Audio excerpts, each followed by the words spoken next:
Ngayon, focus naman tayo sa pedal. Pakita ko sa inyo. Ito yung normal setup ng pedal ng isang automatic. Ito yung gas para sa abate. At ito yung preno kung sakaling gusto nyong pahintuin. Yung kaliwang paa natin, almost wala na yung gagawin. Okay? So ang gumagana lang pag automatic na kotse, ang idadrive natin is yung kanang paa lang natin. So kung sakali mang magpepreno kayo, siguraduhin ninyo na maayos nyo siyang naaapakan. Ang idea dyan, kahit magtatlong minuto, hindi kayo mangangalay. So paano ba hindi kayo mangangalay? Siguraduhin ninyo ang gagamitin yung pang-apak dyan is yung pagitan ng palad at ng daliri ng inyong paa. Okay? Kumbaga, nasa gitna.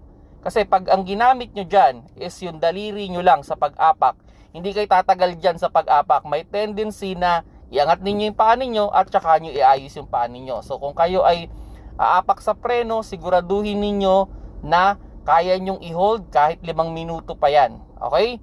Then, pag aapak naman tayo ng gas, para lang tayo nahihiya niyan. Kumbaga, ang idea, sa pag-apak naman ng gas, pwedeng yung daliri lang ng paa, yung pinagpe-press natin.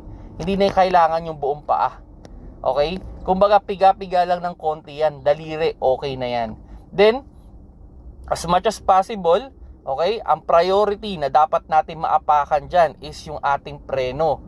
Sabi nga di baling hindi tumakbo ang sasakyan, wag lang hindi mahihinto. Okay, kaya yung paa natin mas maganda nakaposisyon siya parallel sa ating brake pedal para kung sakaling kailangan ng emergency brake, maapakan natin na maayos yung preno.